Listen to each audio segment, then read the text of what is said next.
भगवान की जय। श्री मौनी बाबा जी भगवान की जय। जिस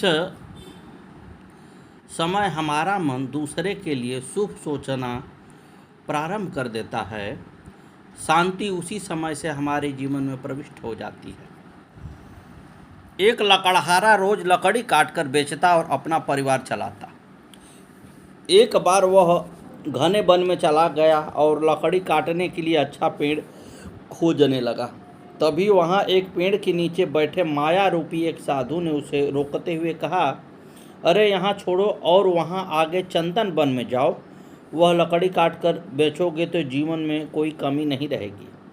उसकी बात मानकर लकड़हारे ने ढेरों चंदन की लकड़ी काटी और आगे चला तो एक दूसरा साधु नजर आया। वह साधु बोला, अरे उसे छोड़ और आगे देख, वहाँ सोने का खान है, जी भर कर सोना ले जा, तेरे 7 जन्म सफल हो जाएंगे। उसकी बात मानकर वह सोना गठरियों में बांधकर आगे चला तो आकाशवाणी हुई, सुन बेटा, तेरा अंतिम समय निकट है। यदि तू मरने से पहले आधा सोना बस्ती के गरीब लोगों में बांट देगा तो तेरे परोपकार से उनकी गरीबी दूर हो जाएगी। लकड़हारे ने सोचा कि अब इतना सोना मेरे पास है कि घर पहुंचकर मर भी जाऊं तो भी पत्नी व बच्चों को जिंदा भर कोई कमी नहीं रहेगी। यह सोच वह आगे चला। तभी एक पत्थर से ठोकर खाकर वह गड्ढे में जा गिरा। गिरते ही उसके प्राण पखेरु उड़ गए और उसका सारा सोना गड्ढे में उसके साथ ही दफन हो गया। गुरुदेव महाराज की जय। इसलिए साहब, कौन अपना है कौन पराया है कहना बड़ा कठिन है। अपने से स्वयं से जितना हो सके हरि भजन करें, परोपकार करें, तभी कुछ सार्थक होगा। अन्यथा इस भूल भुलैया में हम लटके ही रह जाएंगे। गुरुदेव महाराज की जय। श्री लक्ष्मण जी के बारे में समझें। आप बड़े श्रद्धावान से साधुओं की सेवा करते थे। बिना किसी रोक टोक के आपके यहाँ संतों का दिन रात आवागमन होता रहता था।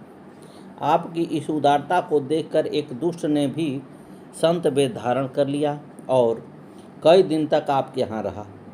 आप उसकी भी सेवा करते रहे क्योंकि आप वेशनिष्ठ संत थे। एक दिन मौका पाकर वह भगवान के मंदिर में घुस गया। भगवान के आभूषण पार्षदों को लेकर भाग चला। यह देखकर भगवान ने एक सिपाही का रूप धारण कर उसे जा पकड़ा और उसे श्री लक्ष्मण भक्त के पास लाए और बोले, देखो, यह तुम्हारा मंदिर का सामान चुरा कर ले जा रहा है। आपने कहा, इन संत को सामान की आवश्यकता होगी इसलिए ले जा रहे होंगे। मेरे पास जो कुछ है इन्हीं का है, इन्हें ले जाने दो। इसमें न तो चोरी है और न ही इन्हें दंड ही दिया जा सकता है। अब वे सिपाही भगवान क्या करते, वह सामान लेकर चला तो भगवान भी साथ साथ चले, फिर उसके आगे आगे चलने लगे। इसके बाद अंतर्धान हो गए। इधर उधर बहुत निगाह दौड़ाने पर भी नहीं दिखे। इस पर कभी प्रकट कभी अप्रकट होते देखकर उसे भय हुआ। उसने मन में अनुमान कर लिया कि भक्तों के हितकारी ही यह लीला कर रहे हैं। मैं भक्त की चोरी करके दुख पाऊंगा। श्री लक्ष्मण जी की सहज सरलता का स्मरण करता हुआ वापस लौट आया। उसने सब सामान देकर हृदय के दुष्ट भाव को खोलकर रख दिया और चरणों में पकड़कर क्षमा मांगने लगा। भक्त के प्रताप से वह सच्चा संत बन गया। अब श्री गोपाल जी के बारे में समझें। जोबनेर ग्रामवासी भक्त श्री गोपाल जी ने भगवान से बढ़कर भक्तों को इष्ट मानने की सेवा करने की प्रतिज्ञा की थी और उसका पालन किया। आपके कुल में एक सज्जन विरक्त वैष्णव हो गए थे। उन्होंने संतों के मुख से इनकी निष्ठा की प्रशंसा सुनी। भक्तों को इष्ट देव मानते हैं। तब काका जी श्री गोपाल भक्त की परीक्षा लेने के विचार से उनके द्वार पर आए। इन्हें आया देखकर श्री गोपाल भक्त जी ने झट आकर सप्रे में साष्टांग दंडवत प्रणाम किया। भगवान, अपने निज घर में पधारिए। उन्होंने परीक्षा की दृष्टि से उत्तर दिया कि मेरी प्रतिज्ञा है कि मैं स्त्री का मुख नहीं देखूंगा। तुम्हारे घर के भीतर जाकर मैं अपनी इस प्रतिज्ञा को कैसे छोड़ दूँ। तब श्री गोपाल जी ने कहा, आप अपनी प्रतिज्ञा न छोड़िए, सभी स्त्रियां एक ओर अलग छिप जाएंगी, आपके सामने नहीं आएंगी। ऐसा कहकर घर जाकर उन्होंने सब स्त्रियों को छिपा दिया। तब इनको घर ले गए। इसी बीच संत दर्शन के भाव से यहाँ कौतुकवश एक स्त्री ने झांक कर देखा। स्त्री के झांकते ही उन्होंने गोपाल भक्त के गाल पर एक तमाचा मारा। श्री गोपाल जी के मन में जरा सा भी कष्ट नहीं हुआ। वे हाथ जोड़कर बोले, महाराज जी, आपने एक कपोल को तमाचा प्रसाद दिया, यह तो कृतार्थ हो गया। दूसरा आपके कृपा प्रसाद से वंचित रह गया, अतः उसे रोष हो रहा है। कृपा करके इस कपोल पर भी तमाचा मारकर इसे भी कृतार्थ कर दीजिए। प्रिय वाणी सुनकर उस वैष्णव के नेत्रों में आंसू भर आए। वह श्री गोपाल जी के चरणों में लिपट गया और बोला, आपकी संत निष्ठा अलौकिक है। मैं आकर आपकी परीक्षा ली। आज मुझे आपसे बहुत बड़ी यह शिक्षा मिली कि भक्त की अति सहनशीलता होना चाहिए और वैष्णवों को भगवान से भी बढ़कर मानना चाहिए। श्री लाखा जी। भक्त प्रवर श्री लाखा जी मारवाड़ के अंतर्गत मुरधर खंड के निवासी थे। भजन का ऐसा प्रभाव था कि बड़े बड़े राजा महाराजा आपके आज्ञाकारी थे।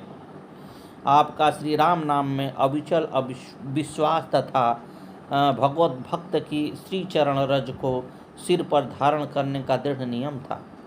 श्री जगन्नाथ जी का दर्शन करने घर से दंडवत यात्रा करते हुए आप उनके द्वार पर पहुँचे। भगवान ने अपने दास की सहायता की तथा इनकी इस भक्ति की प्रशंसा की और कन्या के विवाह के लिए हुंडी कराकर भेजा। जैसे गंदा नाला श्री गंगा जी की धारा में मिलकर गंगा रूप हो जाता है और उसका नाम बदल जाता है, उसी प्रकार बानर वंश राज दरबार में नाच गाकर आजीविका चलाने वाली एक जाति में उत्पन्न होकर भी श्री लाखा जी परमहंस के वंश की कमनीय कीर्ति, पावन पुण्य, ज्ञान साधन, भजन एवं भक्ति भाव में हिस्सेदार हुए। श्री लाखा जी मारवाड़ के वानर वंशी थे। इनकी जाति के लोग राज दरबार में नृत्य गान कर आजीविका चलाते हैं। ये नृत्य साधुओं की सोच सेवा करते थे। जब संत सेवा से ये कर रहे थे, उसी समय बड़ा भारी अकाल पड़ा। लोग भूखों मरने लगे। तब कंठी माला और तिलक धारण करके बहुत से नास्तिक आस्तिक लोग आपके यहाँ आने लगे। इन सब का भरण पोषण कहाँ से, कैसे और कहाँ तक करें। अंततोगत्वा बहुत सोच विचार कर इन्होंने यह निश्चय किया कि इस स्थान को छोड़कर कहीं अन्यत्र चलकर रहें। इनके इस निश्चय को जानकर भगवान ने इनसे स्वप्न में कहा, लाखा जी, ध्यान देकर सुनो, अन्यत्र जाने का विचार न करो। हमने एक उपाय कर दिया है। तदनुसार तुम्हारे पास एक गाड़ी भर गेहूँ आएंगे और एक भैंस आएगी। जब गाड़ी भर गेहूँ आ जाए तब उसे कोठी में भर देना और उसके ऊपर के मुंह को बंद कर देना। उसमें से निकालने के लिए नीचे का मुंह खोल देना। उससे आवश्यकता अनुसार अधिक से अधिक गेहूँ निकलेंगे। उन्हें पीसकर रोटियां बनवाना और भैंस के दूध को जमा करके मथ लेना। जो घी निकले उसे रोटियों में चुपड़ा देना और छाछ के साथ सबको भोजन कराते रहना। इतना सुनने के बाद श्री लाखा जी की आंखें खुल गई। उन्होंने स्वप्न में प्रातः भगवान की आज्ञा अपनी धर्मपत्नी को सुनाई और कहा कि यह तो हमारे मन की भवती बात हो गई। स्थान छोड़कर कहीं दूसरी जगह जाने की आवश्यकता नहीं है। प्रातःकाल होते ही गेहूं भरी गाड़ी और भैंस आ गई। इन्होंने भगवान की आज्ञा के अनुसार उसी रीति से साधु संतों की सेवा की और अनेक प्रकार से उन्हें प्रसन्न किया। गेहूं भरी गाड़ी और भैंस श्री लाखा जी के घर कैसे आए, उसका वर्णन इस प्रकार है। श्री लाखा जी के निवास स्थान से कुछ दूर पर एक गांव में सभा हुई और उसमें यह निश्चय हुआ कि अपने परिवार का अपना जो एक भाई धनहीन हो गया है, उसके लिए चंदा किया जाए और धन संग्रह करके उसकी सहायता की जाए। इस प्रस्ताव के पास हो जाने के बाद एक सज्जन व्यक्ति ने उठकर सभा में कहा कि हम लोगों ने स्वार्थ के भार को तो चुका दिया, परंतु इससे पारलौकिक लाभ संभव नहीं है। परमार्थ के लिए संत सेवी श्री लाखा जी की कुछ सेवा सहायता कीजिए, जिससे हम लोग भव सागर को पार कर सकें। यह सुनकर सब लाज संकोच से दब गए और उन्होंने उगाही करके 50 मन गेहूँ एकत्र किए। ग्राम सभा के प्रधान ने दूध देती हुई अपनी 20 सेर दूध देने वाली एक भैंस गेहूं भरी गाड़ी के साथ भेज दी। श्री लाखा जी अपने निवास स्थान मारवाड़ देश से चले। इन्होंने हृदय से प्रतिज्ञा की कि मैं साष्टांग दंडवत प्रणाम करते हुए लगभग 700 कोस दूर श्री जगन्नाथपुरी को जाऊंगा और श्री जगन्नाथ जी की दर्शन करूंगा। अपने प्रतिज्ञा के अनुसार आप साष्टांग दंडवत करते हुए श्री जगन्नाथ जी के समीप पहुँचे। प्रेम पारखी प्रभु ने इन्हें लीवा लाने के लिए पंडों के साथ पालकी भेजी, पर लाखा जी ने हाथ जोड़कर उनसे कहा, महाराज मैं भला पालकी पर चढ़कर कैसे चल सकता हूँ, यह सेवापराध है। मैं साष्टांग दंडवत प्रणाम करता हुआ ही जाकर श्री जगन्नाथ जी के दर्शन करूँगा, मेरी यही प्रतिज्ञा है, उसका पालन करूँगा। पंडे लोग बोले, भगवान ने बड़े प्रेम भावपूर्वक आज्ञा दी है, तब उसका पालन कीजिए। जब श्री लाखा जी नहीं माने तब पंडों ने पुनः कहा कि प्रभु ने आज्ञा दी है कि आप मेरे लिए जो भक्तों के नाम की सुमिरनी बनाकर लाए हैं, शीघ्र आकर अब मुझे पहनाइए। यह सुनकर लाखा जी ने पूर्व विश्वास कर लिया कि सचमुच पालकी पर चढ़कर जाने की आज्ञा दी है।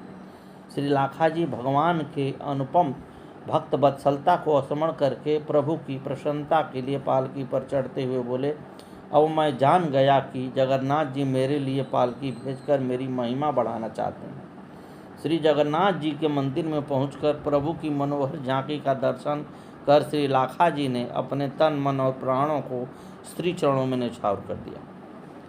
श्री लाखा जी की एक कन्या गंगाबाई थी। वह विवाह के योग्य हो गई थी, परंतु आप उसका विवाह नहीं करते थे।